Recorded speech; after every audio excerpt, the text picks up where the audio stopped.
সুপ্রিয় দর্শক, আসসালামু আলাইকুম। টপ নিউজ 24 এর এখনকার সংবাদে স্বাগতম। শুরুতে জানিয়ে দেব আজকের বিশেষ সংবাদ।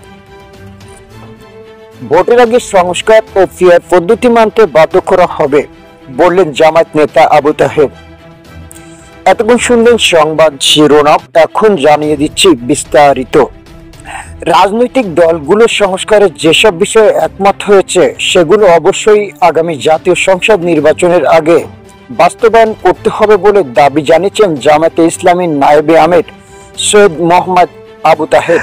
যারা সংস্কারের বিরুদ্ধে তারা যেন তেন একটা নির্বাচনের মাধ্যম দিয়ে ক্ষমতা আসতে চায়, এমন মন্তব্য করে আব্দুল্লাহ মোহাম্মদ তাহের বলেন, আমরা যারা পিআর পদ্ধতিতে নির্বাচন চাই সবাই মাঠে নেমে ঐক্যবদ্ধভাবে সরকারকে বাধ্য করব পিআর পদ্ধতি চালু করতে।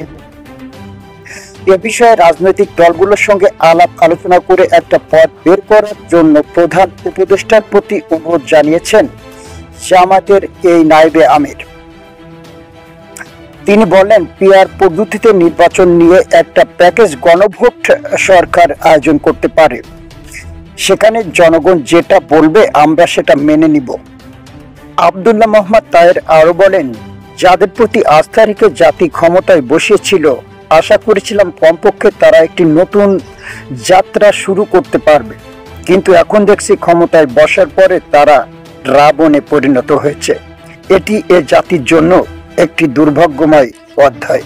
ঐক্যমত্য কমিশনের সঙ্গে বৈঠকে জাতির স্বার্থে জামায়াত অনেক বিষয়ে স্যাক্রিফাইস করেছে বলে দাবি করেন দলটির সেক্রেটারি জেনারেল মিয়া গোলাম পরোয়ার। তিনি বিএনপিকেও জাতির সাথে স্যাক্রিফাইস করার আহ্বান জানান। তিনি আরো বলেন, সব সংস্কারের আইনি ভিত্তি না দিয়ে নির্বাচন দিলে দেশের ভাগ্য আকাশে মহা বিপর্যয় অপেক্ষা করবে। তার মতে জুলাই সনদ ও জুলাই ঘোষণাপত্রের আইনি কাঠামো না দিয়ে নির্বাচন হলে এদেশে আরেকটি হাসিনার জন্ম হবে। সেমিনারের শুরুতে প্রবন্ধ উপস্থাপন করে সুপ্রিম কোর্টের আইনজীবী মোহাম্মদ শিশির মনির তিনি বলেন, বাংলাদেশের জনগণের ইচ্ছার সরাসরি প্রতিফলন জুলাই ঘোষণা ও জুলাই সনদের আইনি ভিত্তি। রাষ্ট্রপতির ঘোষণাপত্র ও গণভোট জুলাই ঘোষণা এবং জুলাই সনদের আইনি ভিত্তি প্রদানের স্বীকৃত এবং বাস্তবসম্মত পদ্ধতি।